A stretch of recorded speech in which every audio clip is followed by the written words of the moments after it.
with, dealing with issues affecting those who have mental health concerns. So like most of you here and probably almost everybody watching, I have people that I love who have mental health issues. They have serious issues. They have dealt with schizophrenia. They have dealt with all kinds of other things that I know many of you are familiar with, but unfortunately, far too many people in the world don't understand that having a mental health issue is no different than having a broken leg or cancer. And I think that's one of the things that we have tried really hard over the course of the past decade to deal with the stigma that unfortunately still exists for far too many people who struggle with mental health issues. So I'm glad to be here. Look forward to answering your questions, and hopefully we can keep addressing those as we go forward. Great. My name is Greta Neubauer. I represent the 66th district, which we are in right now. Welcome. I was born and raised in Racine and have been representing this community for about 4.5 years. And I became the minority leader, the Democratic leader in January. Really happy to be at this event with you all. It actually is one of the few opportunities we have each cycle to get up here and really talk about our ideas. And so we're really grateful to NAMI for doing this every election cycle for state representatives. And such a huge thank you to NAMI, of course, for the work that you do all the time. I know that you are a critical resource in this community. I know many who are here are involved and listening online, helping provide those supports that people in Racine really need. So we're so grateful for that. Let's see, what else do I have to say about myself? I ran for office because I really wanted Racine to be a place where young people wanted to live and wanted to stay. And we are continuing to do that work in Wisconsin to make Wisconsin a place that young people choose because they know it's a great place to live. And a critical part of that, I think, is providing the resources people need when it comes to struggling with mental health. Since the pandemic, I have heard again and again, particularly from parents, about the fears they have for their young people coming out of this really difficult time and trying to perform in school and move forward with their lives after what was just a very difficult period for all of us, but especially young people. So really glad that we get to have this conversation tonight, talk about our ideas, and share with you all our plans for the future. Hello, everyone. My name is Anthony Hammonds. I am the State Assembly candidate for District 62. Like Bob, he represents, and I hope to represent, Caledonia, parts of Racine, Franksville, the town of Raymond, Norway, Wind Lake, and Waterford. I am very excited to be here tonight as I am very passionate about mental health. Before I decided to enter politics, I have been working to help fix our mental health system. I've spent the past year working with DHS and the DQA, getting claims about substandard care substantiated and assisted in developing new protocols at Winnebago Mental Health. Our efforts resulted in new regulations for the cleanliness and quality of care at that facility, where many patients from Racine County end up going for care. We've worked to improve patient safety with issues such as ensuring they have clean drinking water. Through these efforts, I have learned firsthand what these facilities lack due to consecutive budget cuts. I've met and gotten to know many people who are living with mental illness who we've lost along the way to this struggle. I was asked by someone at NAMI if I'd be willing to go before state legislators and present these stories. I said, I'll do you one better. I'll become a legislator. Although improving mental health is what originally put me on the pathway to becoming a state legislator, I have discovered so many important topics where Wisconsin citizens need the right person and voice that will speak for them. And this is what brings me to this debate tonight. I am a proud member of NAMI. I hope to see all of you walking to improve mental health this Saturday at the NAMI Walks Your Way in Milwaukee. Thank you. I'm going to open up with a question, kind of the broad strokes. The national launch of the 988 Suicide and Crisis Lifeline, which launched in July, I believe, highlights the need that every community has for comprehensive mental health crisis response, for a comprehensive mental health crisis response system. Again, we're seeing kind of one of the most robust in the state. What is your view of the role of the state legislature in ensuring that there is comprehensive mental health crisis care that is accessible in Racine County and throughout the state? I don't know if I'm flip it, if you're enough for I'll move left to right. All right, thank you. Listen, we have a real mental health crisis in Wisconsin and especially in Racine County. It is imperative we get legislators that are willing to step up and start producing some bills to support the 3 key pillars identified by NAMI. We need legislators that can produce bills that will actually receive a hearing and get passed. Republicans have repeatedly stated that the solution to mass shootings is improved mental health care. So it's time for them to put their money where their mouth is. Their call to improve mental health as a response to mass shooting provides us with a unique opportunity to co-author a bill that would easily be supported by both parties, thus ensuring it would get passed. And a quick fact, most individuals living with a mental illness are no more likely to be violent than anyone else. So it's time for us to start embracing and caring for them the way they deserve. So I served over the last this cycle, this session on the finance committee, budget committee, no longer, but during this budget cycle and for a short time afterwards. And we as legislators have significant opportunities to improve our care in this community. We all know someone who's trying to access care in this community, and we all know that we need more resources in Racine County. So one specific thing, I really want to point to in this regard is that there's been a $10 million request for crisis intervention services that the Department of Health Services and Wisconsin County Association has pending before the Joint Finance Committee. And these funds would expand and enhance the state's crisis intervention services directly and aid in that assessment, in that intervention and stabilization for individuals who are experiencing crisis. So this is something that we can do anytime. And I really hope that the legislature moves, the chairs of the Joint Finance Committee move to take that up, and you all can reach out to them anytime and encourage them to do so. So I hope that as we go through answering the questions, we try to spend as much time answering your questions and listening to the concerns, as opposed to just getting into partisan arguments where it's Republicans versus Democrats, Democrats versus Republicans. I think if you watch TV, we probably can all agree we probably have too much of that. So when I think about the issues that are important to me, if you remember, we had speakers task forces over the course of the past decade. Those have all come out of my office. One of the ones, obviously, we had a speakers task force on mental health. Sandy Pash, a Democrat, and Eric Severson, a medical doctor. She was a nurse, he was a doctor. They were the chair and co-chair of chair and vice chair of this committee that really focused on mental health issues. And we found a couple things that are still true today as much as they were back then. Number one, we do not have enough providers. That is one of the biggest challenges that we have. And frankly, it's every career, right? From picking up the garbage to being a dental hygienist. We need people in every single field, but especially people who deal with those who have mental health challenges. We don't have enough psychologists. We don't have enough folks who deal with them on a short-term and a long-term basis. So one of the things that we did, and it actually came out of the speakers task force that I formed on foster care, we created the 211 system, which actually was prior to 988. But it was the same idea where we allowed folks to call into 211 accessing long-term or short-term mental health funding sources, but also really just having somebody to talk to, because we knew with the shortage of providers, it wasn't that easy to just say, find an appointment and get to be able to talk to a provider. So I think those are some examples of things that we have done, funded by the state in a way that made a difference. And I think it's all because we had good people stepping up, saying that there are better solutions than just kind of throwing barbs. Thank you. I think we just have to continue the work that we've started over the past 3 years. The budget has invested in different mental health programs and grants.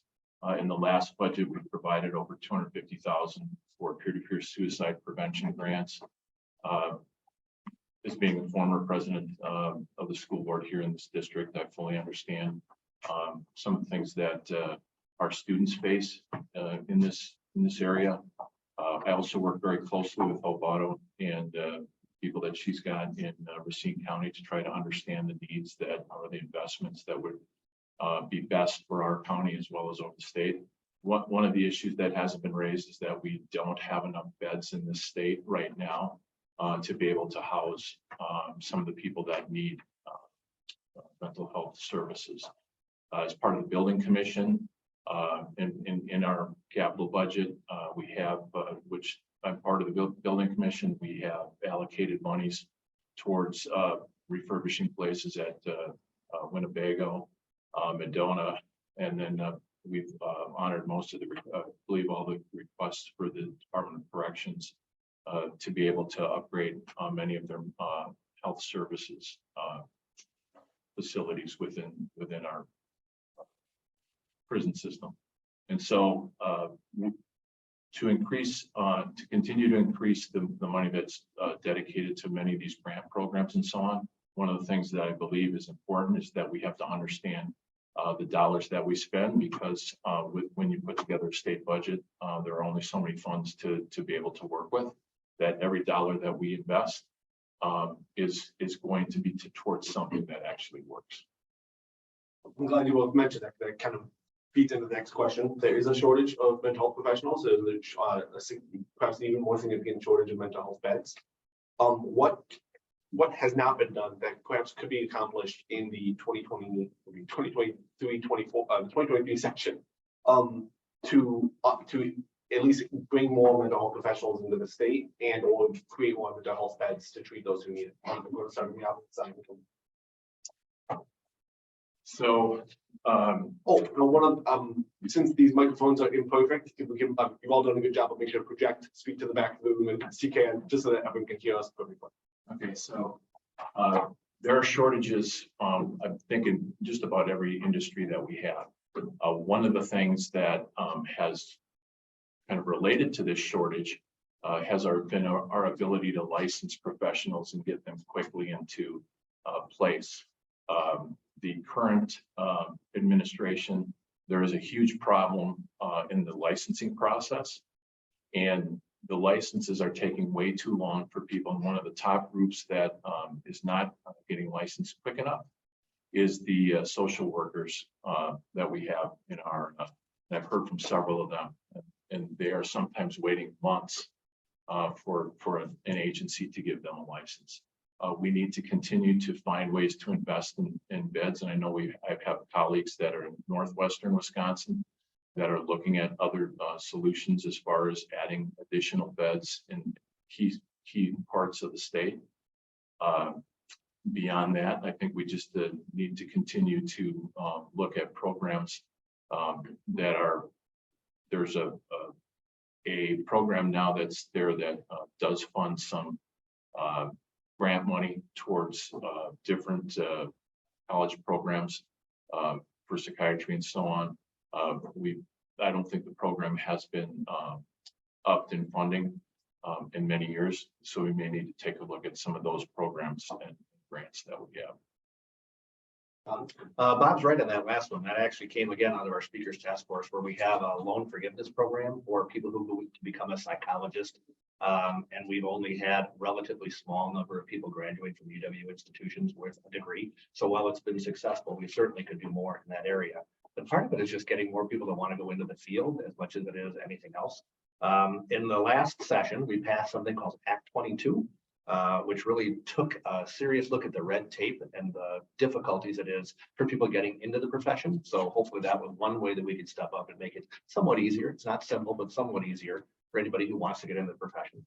We also passed Act 131, which says that if you have a license to practice in another state, basically it's a compact where you can come and practice in Wisconsin, making it less onerous to say, I want to move to Wisconsin and practice and I have to go through a whole bunch of rigmarole to be able to do what you could do in the state you just resided in. So those were two bills just this last session that I think, again, focus on red tape, getting rid of barriers that really don't do anybody any good. Over the course of the past couple sessions, we also increased funding for an awful lot of the mental health services that we provide through the state. So I know that in the last session, we had a very large increase in funding for people who are in long-term care services, mostly in an assisted living and nursing home. But it really helped to keep people inside those facilities better paid so that they had the staff to adequately address that. So I think that's another area where, of course, we think primarily of people who are hopefully living at home or living with a loved one. There's an awful lot of people who also have mental health challenges who live in some kind of long-term care or assisted living facility. And we try to make sure that they're also prioritized.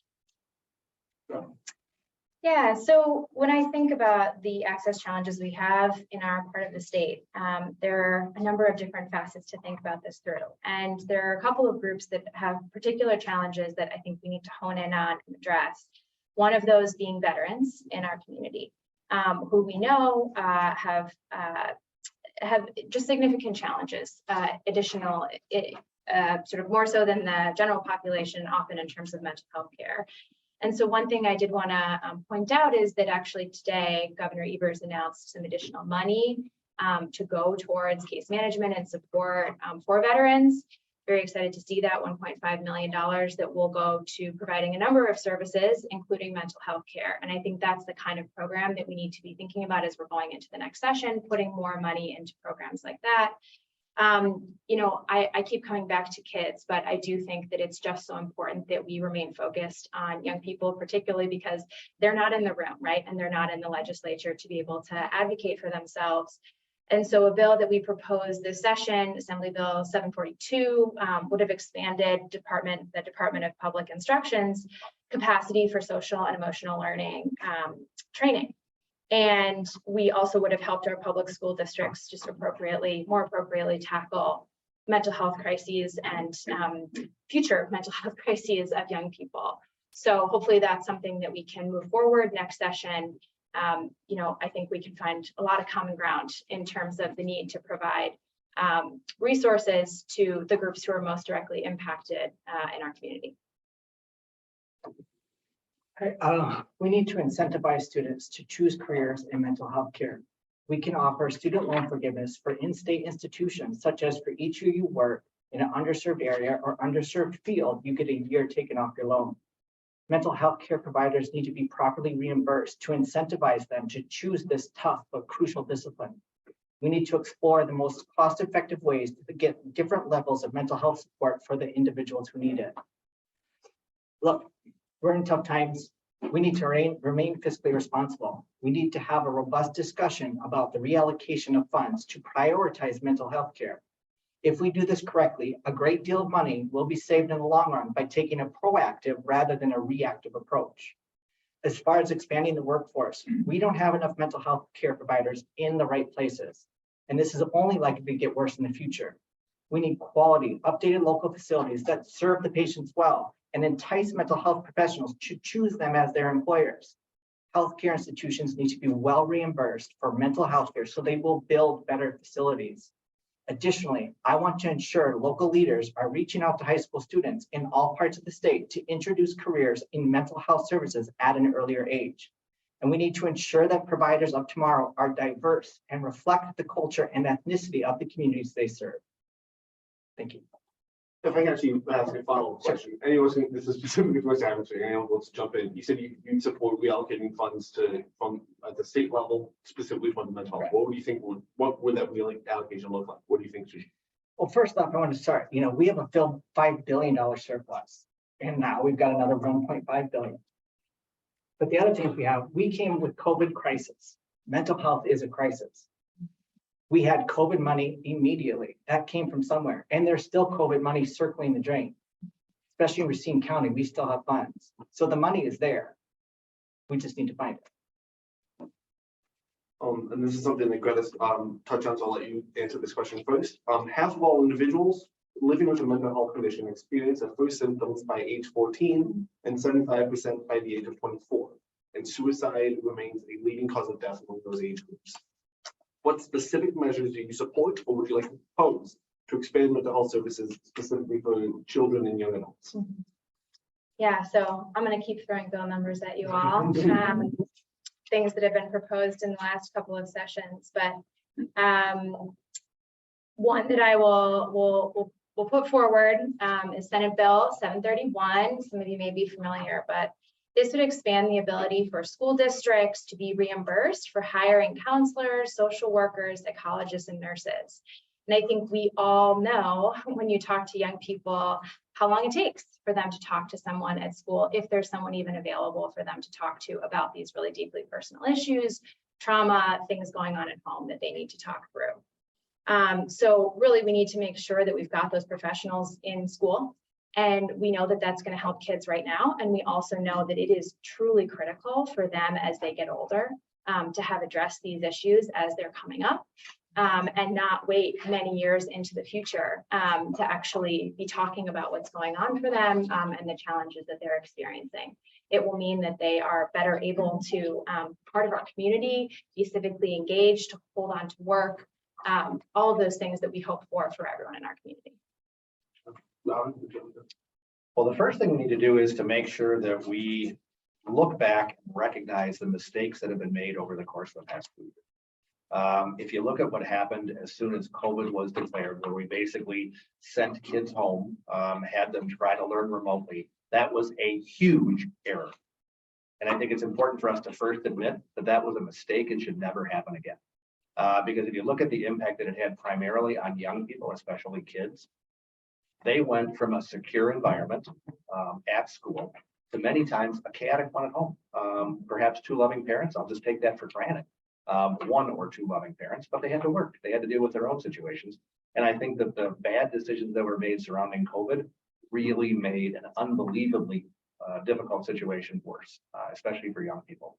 But the first thing we have to know is that social interaction and the ability to be together for young people is incredibly important. And that's why school is a place that many times we can do a better job delivering mental health services. We increased funding in the last budget to improve mental health services in schools. I think that's a good thing. I think we need to make sure, though, that at the same time, it is not a responsibility of the taxpayers to provide an additional service for every single child. That's what people have private insurance for. That's what people pay for their health insurance. And again, I don't want to treat mental health as if it's somehow different than somebody who has a traditionally thought of healthcare issue. It's something that should be treated holistically. And hopefully we have the ability to work together where schools can help to provide those resources, but they should not ever be the primary care provider. That is the job of the traditional system that we have. So I don't want to duplicate that and take the resources that we need to educate our kids, make sure that they have all the ability to become a successful citizen, and try to transition that into now saying we're going to have a school be a place that's a daycare provider, the food provider, an education provider, mental health. It's just not possible. So I think we have to be really careful to think that somehow schools are going to be the magic answer without other ways of filling in those gaps. If not, we're gonna press on that. If school cannot be, I'm just using school cannot be the place for all of these different things.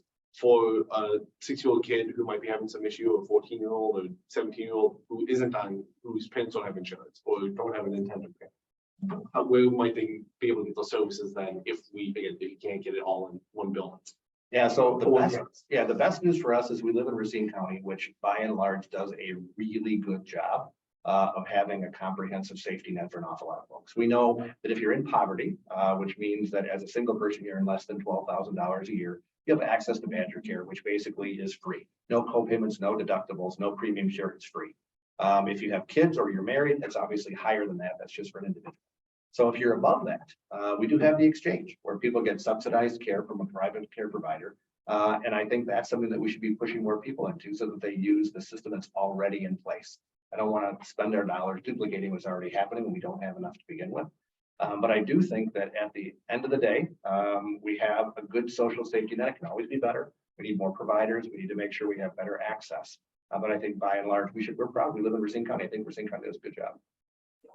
So holding up. Right. Just a couple of things that I would add, and I think the speaker makes a really valid point. If I go back to committee hearing that we had back when they were contemplating opening schools, it was discussed, but and known at that time the type of mental health issue that we were going to have moving forward, especially if we kept things shuttered. There was a study done by the WIA that showed that anxiety and other disorders amongst athletes increased over 2 periods by over 50%. And so we saw those things coming, and I think that we only have the tip of the iceberg now. One of the things that is going on currently is that I believe that there has to be more partnerships between local community, the state, as well as private foundations and others. Currently, at 6 elementary schools here in Racine, there are mental health clinics that are being run by Children's Hospital, and these clinics are school-based. Helps with access. It helps to reduce the stigma for the students and their families. The funding is in partnership with United Way community foundations in the school districts, which obviously get aid from the state. Statewide, Children's got these up and running in about 70 schools, and the programming is relatively new, about 6 to 7 years that they've got. So solutions like this need to be evaluated as far as how well they work. and what the delivery is and where they should be accessed. Secondly, Racine County will be leading the way with a juvenile treatment center that the state awarded $40 million in 2017 for. We, as part of the building commission, work closely with the county to be able to get them the additional funds so they will start breaking ground next year, hopefully. So I get a crack at this one. Okay. First off, the key is access. I'll support increased funding to enhance the number of mental health providers in the school system to work with children, teachers, and principals, starting at the elementary school level, and to work with children, teachers, and principals starting in the elementary school and continually increase that number of providers through middle and high school. I would also like to see presentations like NAMI's Ending the Silence be available through the schools for students in middle and high schools, and also for teachers and families. We need to ensure that there's a track for college students to pursue careers that will give back to mental health care in the community. And I would support loan forgiveness for those choosing mental health as a career. And this will be my last question before we kick. Oh, Okay, I'm sorry to interrupt you. We have question cards. I'm going to distribute these. Anyone interested in posing a question from the audience, please jot it on the card, and then we'll get those presented. And for those of you attending virtually, if you can put them in the chat, we'll go through those and get those audience questions asked. Sorry for the interrupt. It is the position of NAMI that there's a widespread issue of inappropriate incarceration of people living with mental illness. What is your view on the role of the state legislature in reducing unnecessary incarceration of people living with mental illness? And what proposals might you have or might you see coming forward that could lessen the likelihood of people with mental illness entering the criminal justice system? I'm out of clever ideas of who should go first, so if anyone wants to take it. If you go ahead, go. Thank you. So really appreciate this question and the work that NAMI has done on this issue. We have significant racial disparities in Wisconsin in terms of our incarceration rates, and it's very clear that there's work to do in terms of providing greater services so that we can avoid incarceration that's a result of mental illness. I served on the mayor's police reform task force here in Racine a couple of years ago, and one of the ideas that we talked about a lot was social workers and those who are equipped to handle and respond to people in mental health crisis going out with first responders. And I did a ride along a while ago in Racine County, and it was very clear to me that there were a lot of people that our first responders were talking to who were in current or prolonged periods of mental health instability.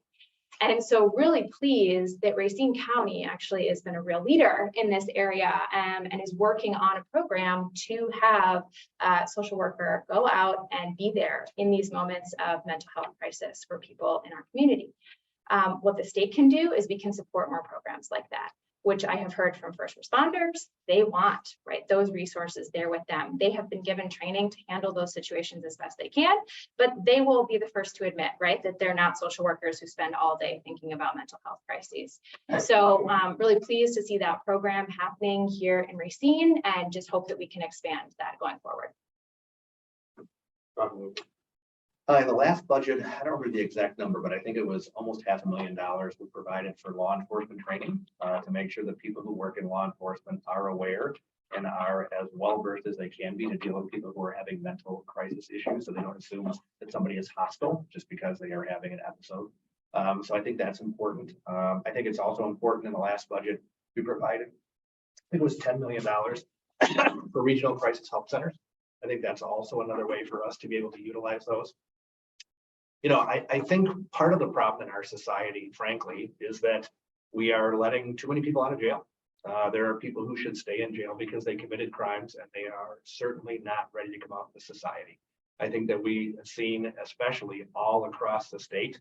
I was with a group the other day from Milwaukee who literally had their car broken into in the 10 minutes they went inside on a major street in downtown Milwaukee and had their luggage stolen, right? So I think we know that there are serious problems with our criminal justice system. The problem is I agree with you that unfortunately, people who are having a mental health crisis shouldn't be going to the jail as the first place where they are being dealt with. They should be able to go to a medical facility so that they get the appropriate treatment. But if you commit a crime, you commit a crime. You have to go to jail and pay the price for having that happen. So I think it shouldn't be an either or. I do agree that we do not want to use jails as our necessary and overflow place for mental health people or people who are having mental health challenges. But I also don't want to simply say that we want to reduce incarceration and have all of those people who commit a crime on the streets. And so I'll just reiterate, I think Racine County has done a good job in trying to be ahead of this game. So if we can get into our younger population earlier before they turn to crime, this new treatment center that will be built is state of the art.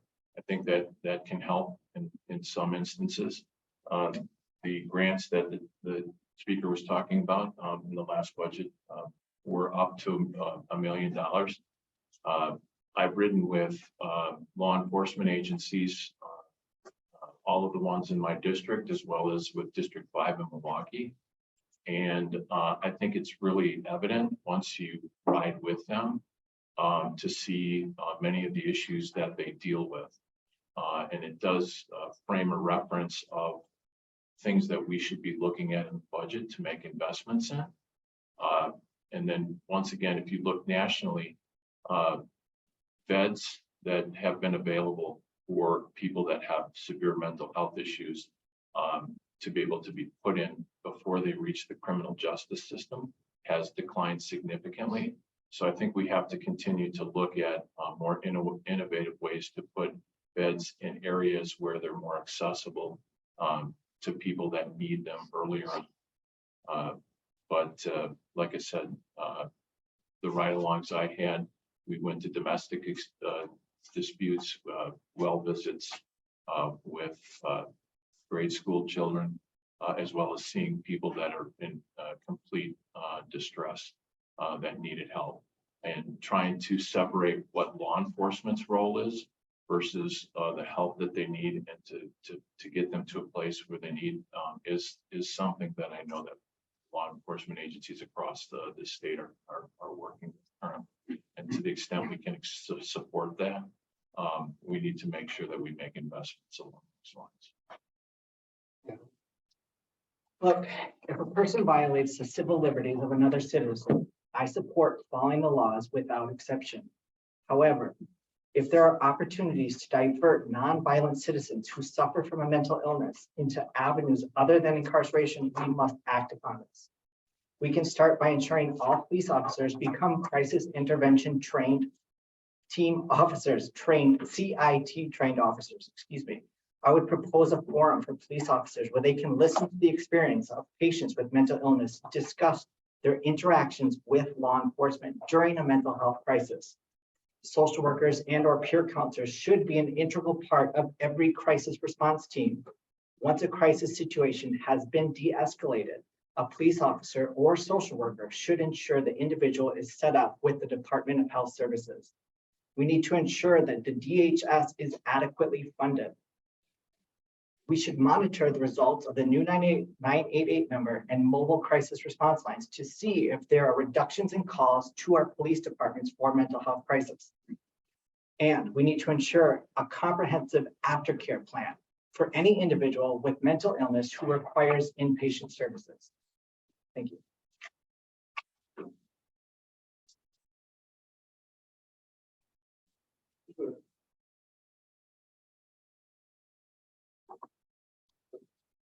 Your question? This one's very soon. Reading this question from Zoom, I cannot read who it's from. I'm sorry. The question is, if elected, would you support a ban on assault weapons? Why or why not? And then also, what are your thoughts on a policy for restricting for gun control, specifically for those who have documented mental health conditions? I can go first. I'm a supporter of the Second Amendment. I do not think that would be a wise course of action for a couple of reasons. Number one, we see that the place with the strongest gun control in the entire country is 80 miles south of here, and that's the city of Chicago.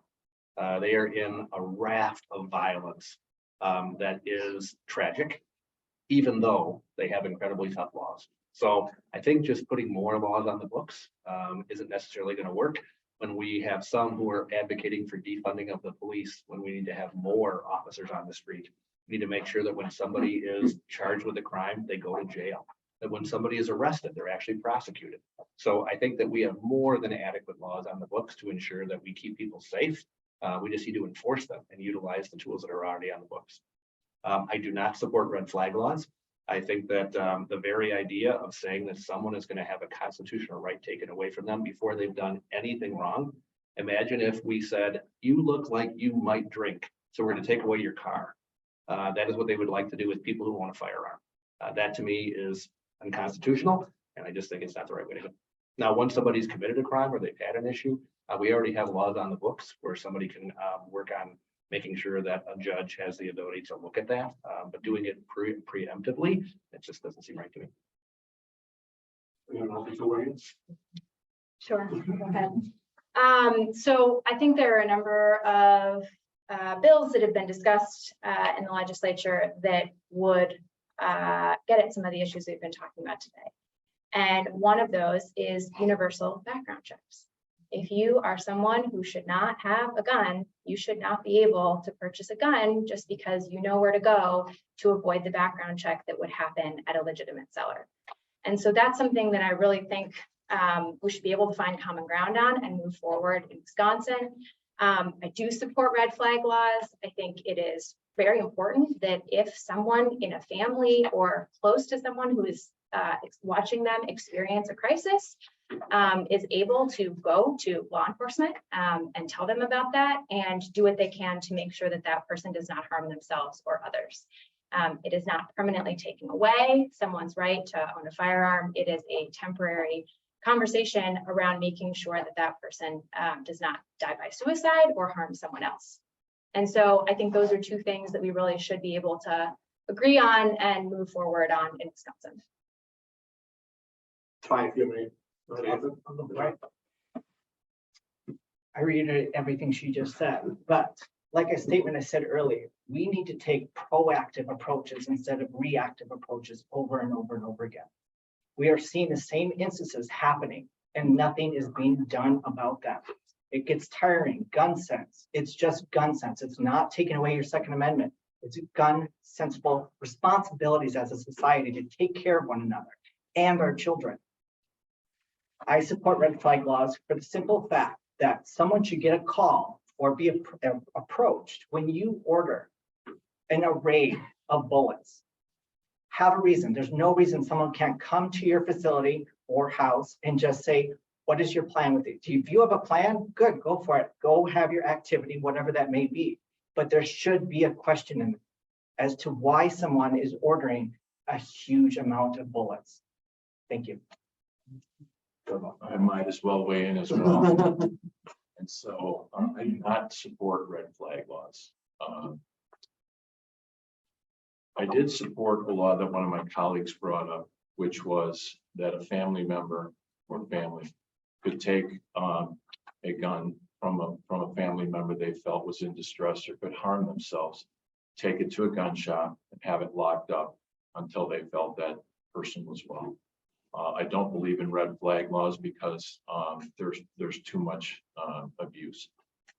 When it comes to gun control laws, I ask people one question, and I've asked this of many groups that have come to my office in the Capitol. Officer John Hetland was shot at Teaser's Bar on Lathrop Avenue, shot and killed, left a family behind.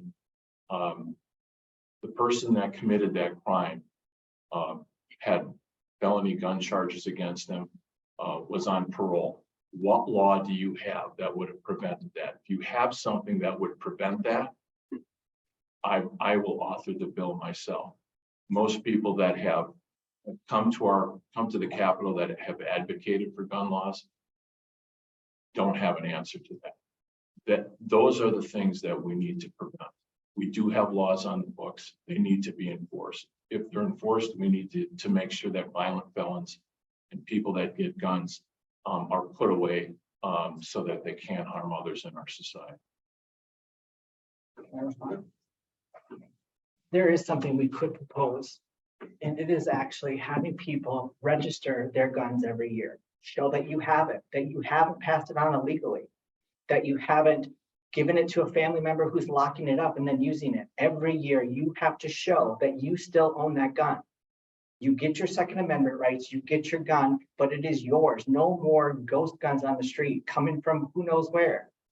So we have avenues we can approach, and we need to do it. So that would be another law. So as an example, it's already illegal for a felon to have a firearm, right? So if I give a firearm to my felon relative, both of us are already committing a crime. So having everybody register their firearm is going to do nothing more than create a list for people to be targeted by those who are anti-gun or those who believe that somehow you shouldn't have a right to own a firearm. So I would never support the idea of having everybody register their weapon. I think that would be a dangerous precedent, and I can't imagine. Transition here, I'm gonna try to word this question in a way that can be answered by everybody. How have we, the question here on the card from a member of the audience is, how have municipal budget cuts impacted public health services and public safety in Wisconsin? I think have you seen municipal budget cuts, money, I should say, I would assume this is a shared revenue question, how that impacted municipalities, and what is the plan in 2023 going forward to maybe change the status quo? Question for anyone. Go ahead, Ron. Well, I mean, the vast majority of mental health resources are paid for by the state. Cities, of course, local municipalities, we have the Racine County Public Health, but it's a little bit different. But we saw over the course of the pandemic, the largest amount of spending on public health that we have seen literally in anyone's lifetime. So as was mentioned earlier, there are millions and millions of dollars sloshing around in the system. And we have seen that a lot of it has been wasted. It has not been utilized for long-term solutions. It has not been utilized for actually fixing the system. It was just a whole bunch of money that people felt that they had to spend. So we have made some good investments. As I said, we put more money into mental health for kids in school. We put more money into making sure, as I said, Bob and I both fought for it, and we worked with the county executive and the county board to get the new facility here in Racine County. It was a long time coming because of the services that we had to work on. Obviously, it took a long time to be able to get done, but I feel like we are doing good things. Now, I'm sure there are people who are going to say, if we only raise taxes and spend another $1 billion, the world will be great. Well, we now see what it's like to borrow trillions from our grandchildren and give it to the government and see how they would spend. Now, some has been spent well, but an awful lot of it hasn't. So I think that we should go back and look at where the money was invested, if it could have been done better, before we start to criticize the fact that we haven't been increasing funding when data factually shows it was the largest increase in our life. Where do you think it's been wasted? I think if you look at, in Wisconsin specifically, I think if you look at the amount of money that we have been spending, as an example, just on all of the restrictions and the dollars that have been given out. So we got $500 million. The governor is bragging about giving $500 million away for COVID relief grants. Okay, most of those are in grants of $5,000. Now, if you were a business that was shut down by the governor's unconstitutional order, where you were forced to lose your business, your restaurant closed or whatever, $5,000 check is kind of an embarrassment, right? It did nothing to really help you deal with the crisis that you had. So, I mean, there are a whole lot of things that we could have done better. If you look at the way that schools have spent a lot of the dollars that we have, it hasn't been invested in long-term solutions. Most of it has been invested in Band-Aids because they can't make hard choices. And so I feel like there's an awful lot that we could go into that I stop. Sure, I'll go ahead. So I think one really great example of a place where resources have been spent by Governor Evers and here in Racine County is on the federally qualified health clinic that we are hopefully going to have in this community in the coming years. This is investment from the state that is coming to Racine that would not have happened if not for the American Rescue Plan.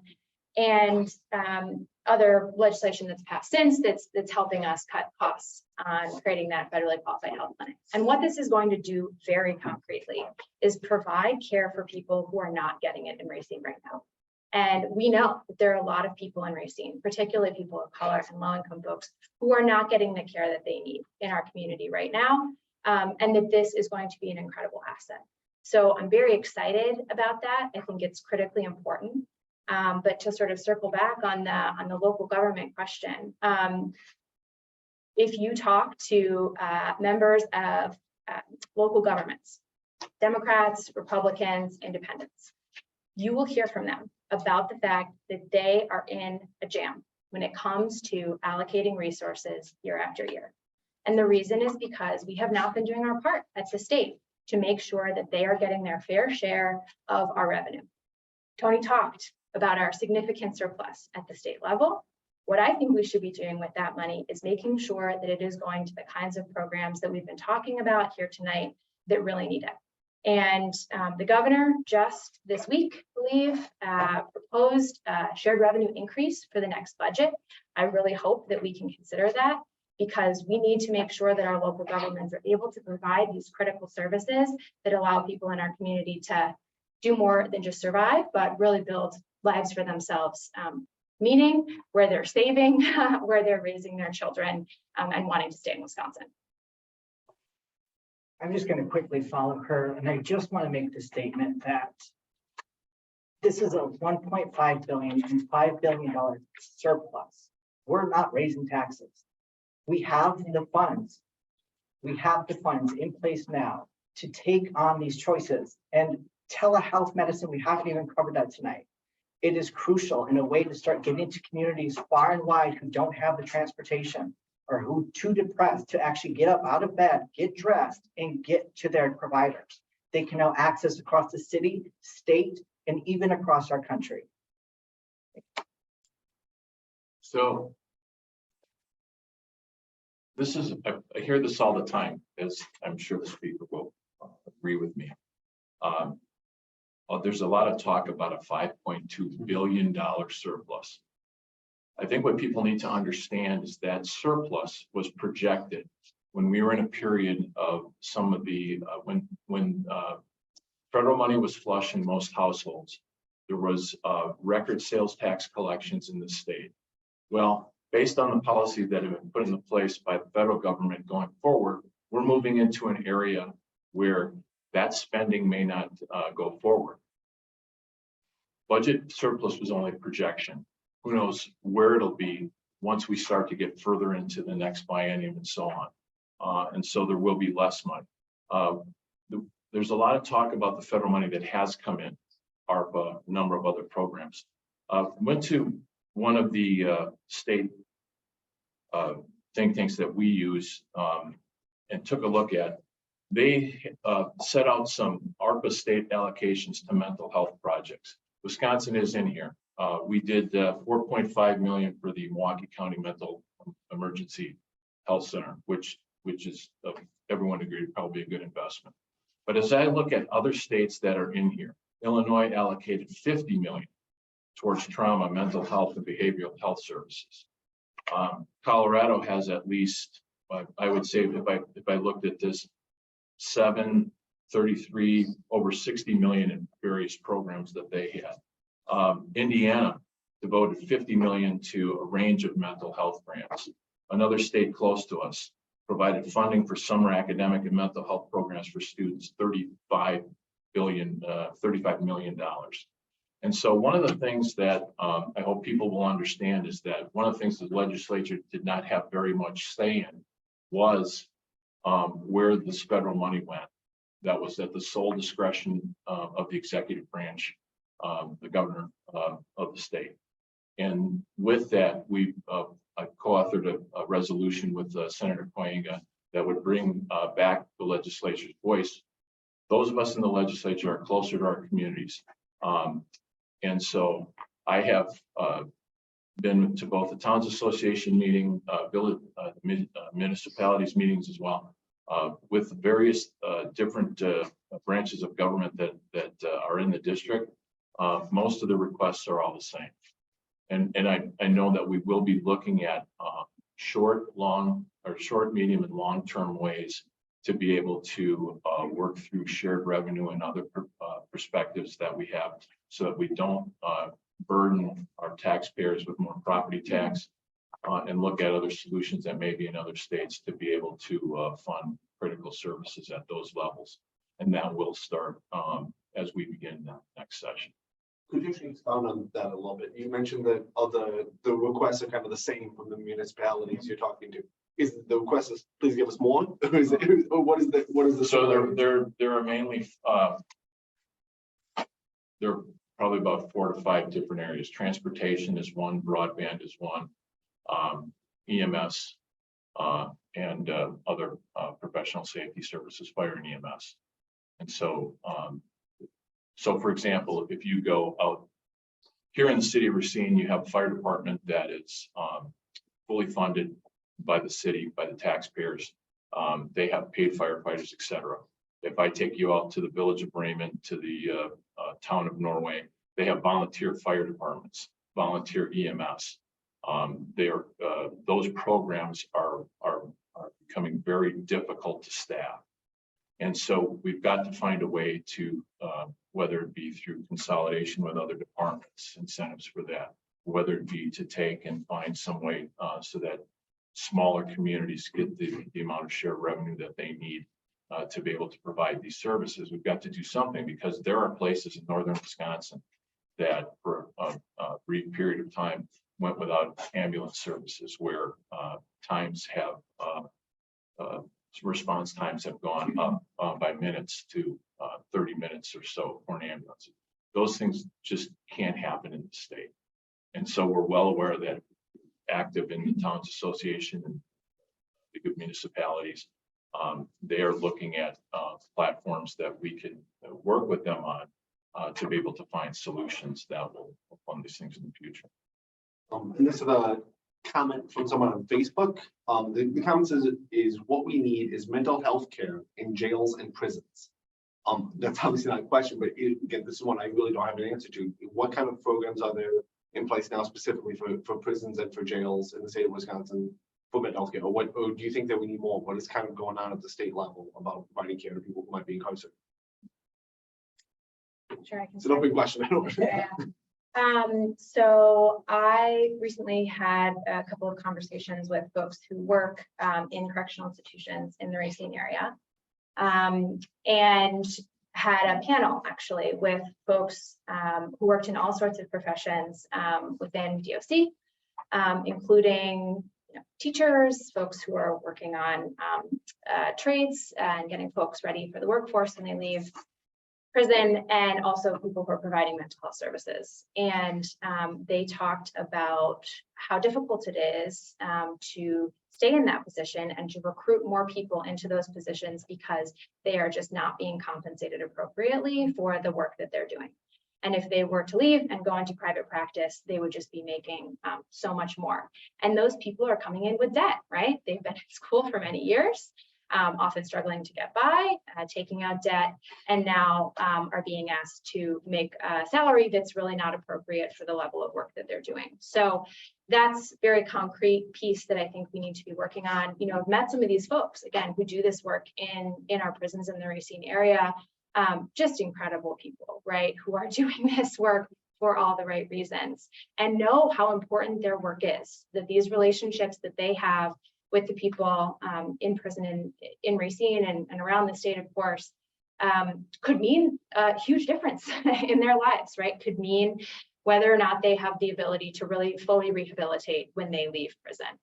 And what we want is people who, when they leave, are ready to come back and be part of our community.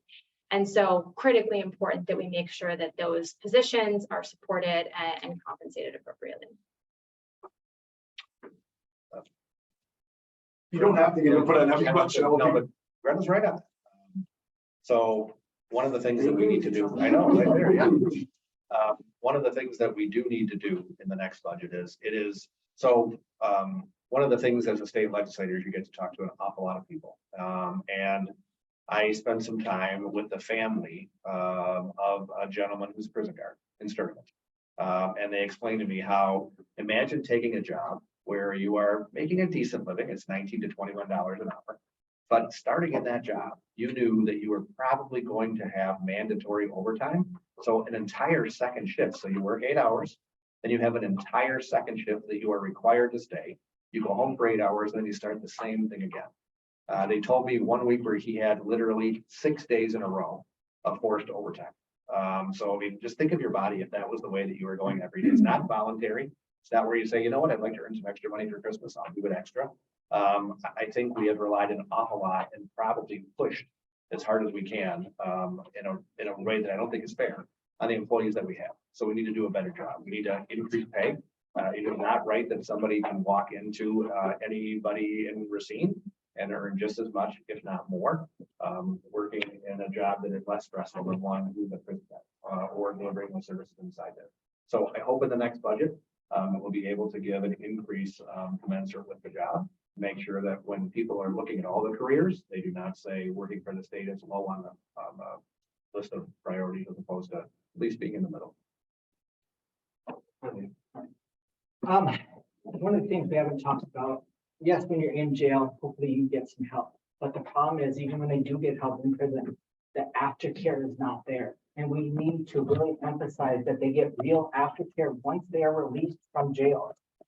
And one of the things I'm hoping that with this new 988 number, if we have it more accessible and people are more aware of it, most people don't even know that's why you can't dial your area. You have to dial your area code now.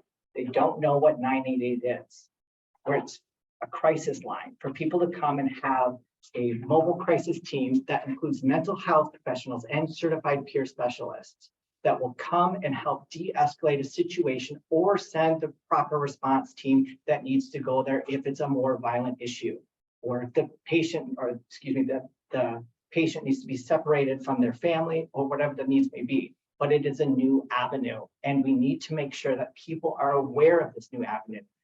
People just don't know. Thanks. So I'll just add, I'll go back to, like I said, as part of the work in the building commission, you get to see a variety of different investments we make in the capital budget that probably most people don't understand that we actually work on. There were significant investment made in this past year to enumerate dollars that would modernize health services facilities within our prison system. You modernize the facilities, you provide those people that are incarcerated to access to different types of care.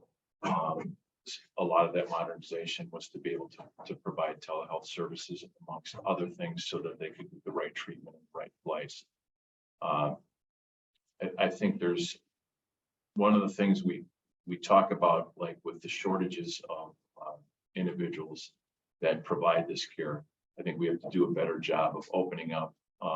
We currently believe we passed a bill on the last side that would allow, based on the interjurisdictional compact, to allow people that practice this craft in other states to provide care in our state.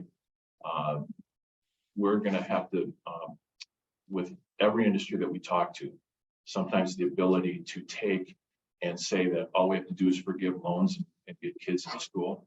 Well, there are shortages now. We have to make sure that people coming out of military service have expertise in some of these areas. You do a better job of making sure that they get into practice based on their experience and not based on going back totally into school.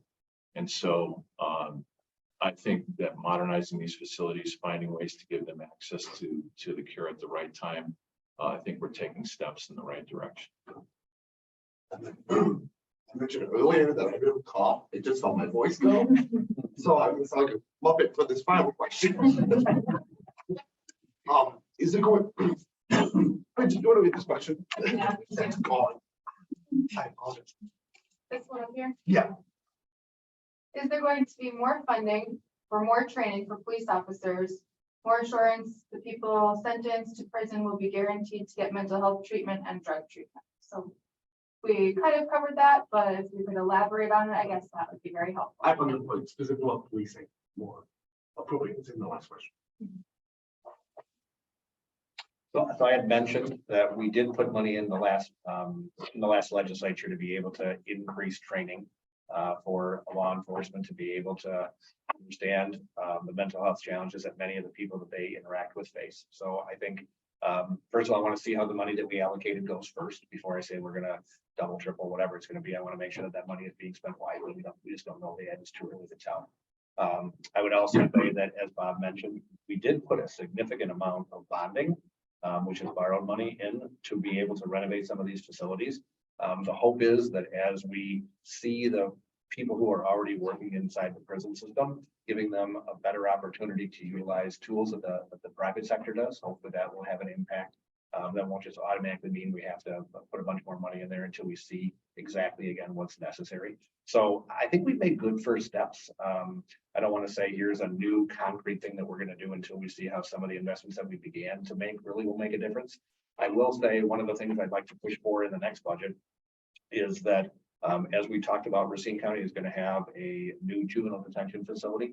It's supposed to break ground in the spring with hopefully occupation sometime in the next 18 months after that. So I want to make sure that we continue to utilize that facility, not just for kids from Racine County, which will be the primary focus, but they will probably contract with the state or other counties to be able to provide those services. I want to make sure that whatever state contract that we use for Racine County, we have adequate resources following that child. So the taxpayers of Racine County don't end up subsidizing it, but also we have what I think is going to be a state-of-the-art facility here in Racine, shared if we have the ability with other people who need it across the state. Sure. Yeah, I think in some ways, I've talked about this question. I do think, of course, it is essential that law enforcement in every part of the state receives these services to make sure, or these trainings to make sure that they're able to better provide services to people in our state who are experiencing crisis. And, at the risk of being called obsessed with local government funding, what I will say is that that's really where the rubber hits the road on this question. And it's making sure that our local governments have the money that they need to fund essential services, and law enforcement being trained to appropriately respond to a mental health crisis is an essential service. And so, again, I really hope that in the next budget, we are able to address shared revenue. There are so many places, I represent really Racine, city of Racine, and we have seen cuts in so many places, in health services, at the library, right? And we are feeling that really, really everywhere in this community. And so I hope that there's an ability for us to address all of those needs in the next cycle. I have more of a statement. A lot of people don't know what the crisis intervention team is for officers. They get CIT trained to work with mental illness patients. They've seen them, they hear the stories, they sit down and they learn how to de-escalate a situation. And we really need to focus on that and let people know. Most people are not aware. If you call 911 and it's a mental health emergency, ask for a CIT trained officer to go. They have the experience and the ability to de-escalate a situation. So we just need to make sure people are aware of that. Thank you. Assuming, again, not all of you can't be elected, two of you running against each other, but again, assuming you would be in the legislature in the next session, the two-apple question, whether it's related to mental health or completely unrelated, what's your priority? What's it going on, Bob and Amanda? So right now there are three priorities. That is looking at the economy and where it's headed. We have inflationary pressures that we've talked about now, whether they be local government, whether they be individuals. We have a school system in the state, K through 12, especially, that is in need of reform. Especially, we've got 600,000 students that can't read or do math to grade level. If you don't think that trickles over into mental health problems and everything else, you should tour some of the schools and so on and see the way that those students are affected. We also need to build a workforce. The other thing is to ensure that our communities are safe. We need to make sure that our citizens feel safe. I've gotten a call from a resident that lives in Racine here that said that they would really wish that they could sit out in the morning and have a cup of coffee in their own patio but can't because of the gunfire that they hear. So we need to ensure that our communities are safe for our citizens, whether that means investing in law enforcement or other services. But I think those are three of the top things that we will look at. We will have to spend the state resources prudently. People want to talk about $5 billion surpluses, et cetera. I'll wait to see where that comes in. If we budget and invest our dollars wisely with results, we should be able to make things better for people in the state and including our own community. Boy, there are a lot of issues that we have to figure out. If I think about the ones that are the most important, I just think back, I spent most of the summer walking door to door. And one of the questions that I would ask people is, after the election, what do you think is the most important issue that we should focus on? And I would say overwhelmingly, people worry about the cost of living in all aspects, from the property taxes that they pay, to the groceries that they buy at the store, to what's going to happen with the price of gas. So some of those we can have an impact on, an awful lot we can't. But one of the things that I worry about that's really tied to that is the ability for us to make sure people keep more of their own money so they can help deal with these rising costs. There are a lot of people who want to spend whatever surplus we have. We don't know what the number really is. I think that a lot of that money should go back to the people who actually put it into the system. I know that right now we have a big problem demographically in the fact that we are not keeping enough young people in Wisconsin, and we are also not keeping enough successful seniors here either. One of the things that breaks my heart is seeing people who make the decision to live in another state that is warmer, can't fix the weather, but they make a decision to live in another state for 7 months because of the extreme savings they have on their taxes. So we need to reduce the tax burden in Wisconsin to keep people living here for their hopefully retirement years, but also to make sure that we do a better job attracting young people. And we do that by having an affordable place to live and a great place to enjoy all the amenities that we have. I was right about crime. Crime is a major problem. That's the number 2 thing that I hear as I talk to people going door to door. They worry about the ability to be safe. People who used to visit Racine or Milwaukee that live west of the I rarely do so anymore because they don't feel safe being in the community. That's got to be changed. That's how we have a resilient place to not only live, work, but also thrive. So I think making sure that if you commit a crime, you're locked up and that you don't get let out of jail earlier than you should. I think that's the thing that we need to focus on. That's going to take some money. And the last thing that I would say is fixing some of the problems that we have seen over the course of the past 2 years. We saw mistakes made in school. We saw mistakes made in state government. We saw that basically people were allowed to work from home, which didn't mean they worked a lot of the time. One of the biggest issues that my office has worked on is just getting people a license because a bureaucrat at the state isn't working and won't get back to them for months at a time.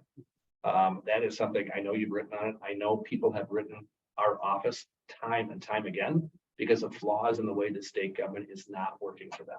So my hope is we get an opportunity for a little bit of things to change and we get to January with some different attitudes and hopefully the priorities that everybody's going to focus on. So if I am reelected in November, I will continue the work that I've been doing for the last couple of years, which really starts with listening to people in this community and then doing everything we can to meet people where they're at. And so if we have kids in school who are not getting care and they're going there every day, I think that's where we should be providing care for those kids. Teachers have that experience with them. They see them in the schools. They know if something is going on with the kid, and we need to make sure that they have access there. I've talked about a lot of specific bills already and co-authored more that I think need to move forward, because I do think that if we can address mental health in this state and in this community, it is going to mean that so many other things are possible. And we all know on this panel, in this room, listening, people who are having a very hard time getting through each day because of the mental health challenges that they're experiencing that are untreated or not adequately treated. And so I think there are a number of specific proposals that we've talked about here that I know NAMI has advocated for and heard about and helped craft that we, I think, can and should move forward next session. Okay, what about first? Yeah, one of the things we haven't touched on tonight, and I think it's one of the biggest issues we have in Racine County, is we keep talking about incarceration and when someone's in crisis, but we're not talking about what happens after the crisis. Again, many people from Racine County who are getting inpatient are sent to Winnebago on the state side instead of our local hospitals here, who have gone from 58 beds to 16, and that keeps declining. So we need to push at Racine County, and all of you in the audience, call your local administrators at your hospitals and ask them why they're closing their beds. Because that is insurance payers. If they get chaptered, they can stay there and they can be, well, chaptered, you get paid by the state, but they should be at the hospitals in their local communities where their friends and family can visit them while they're going through a crisis. You shouldn't be put in the back of a police car, handcuffed, escorted up to Winnebago or Mendota, and then treated like a prisoner. I've seen this time and time again. Instead, we could be treated decently and in our county, excuse me. All right, well, first off, thanks so much all four of you for taking time to answer these questions on this panel. Oh, Can I interject? Good. One moment. Please do.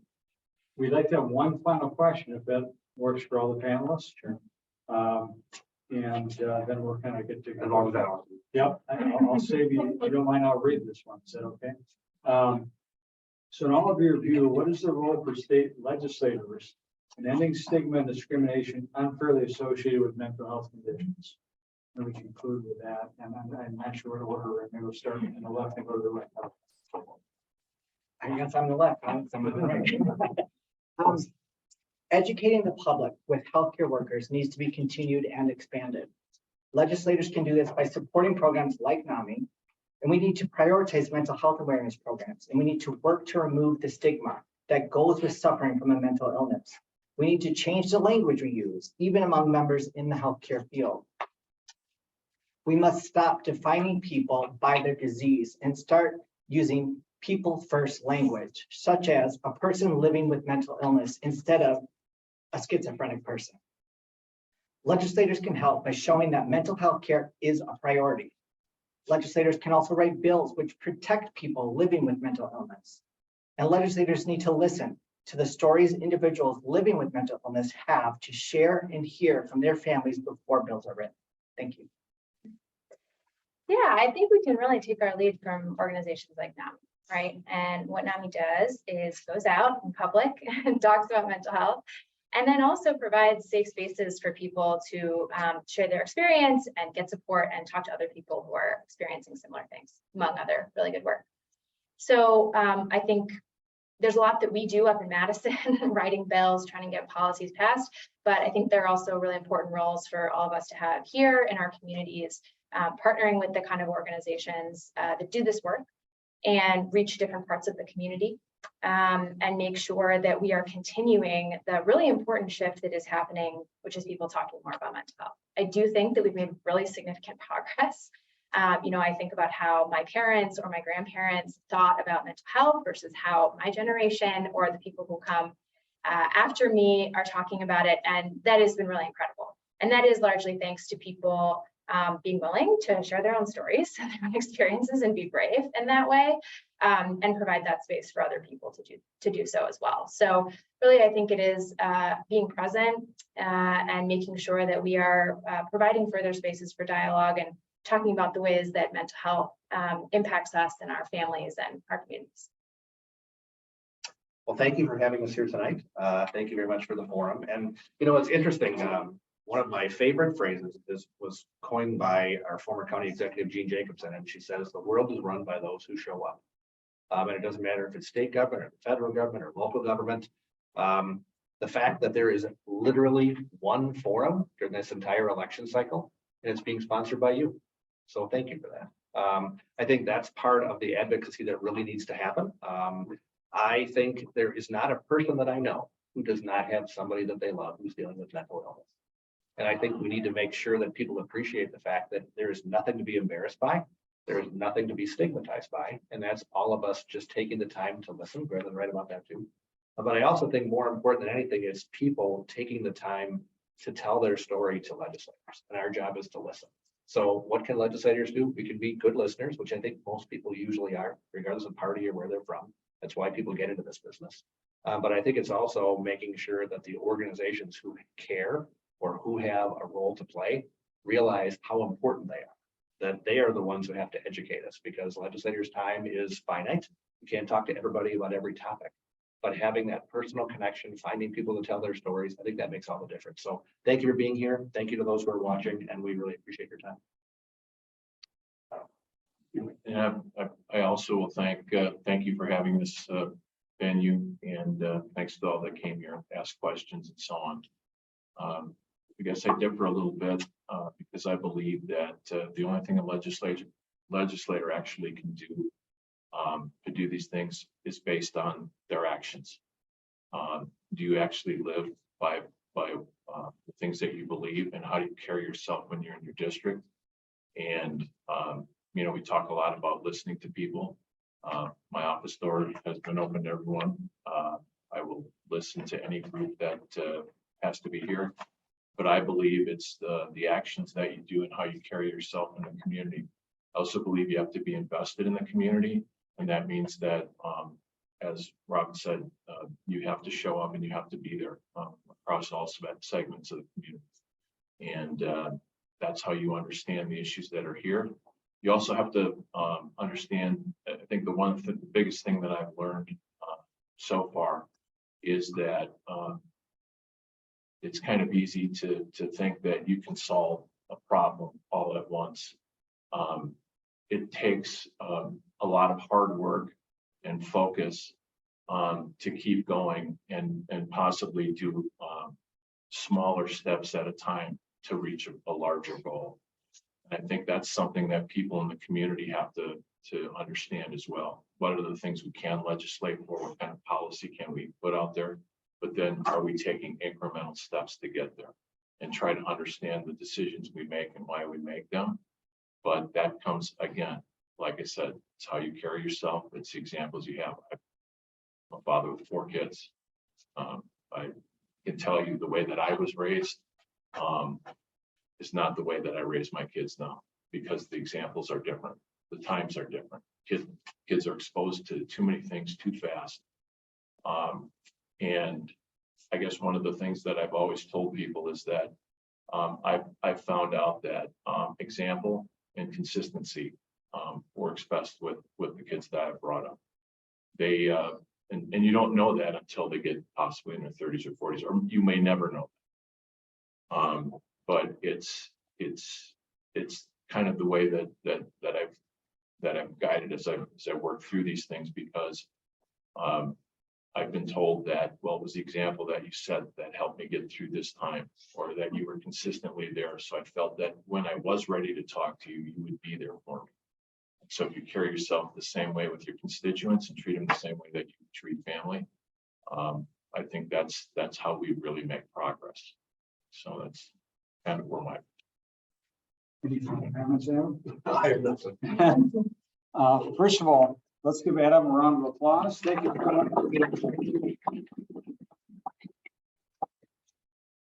Second, we'll have a round of applause for our candidates.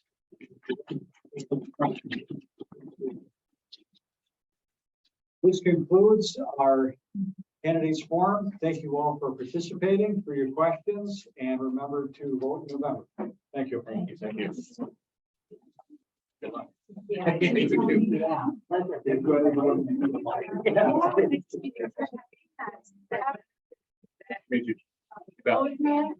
No, I said, Robin told you good luck. Well, yeah, granted, he's good luck. Never See you. take it for granted. Yeah. That's right. Nice to meet you. Thank you. Thank you. Robin, I didn't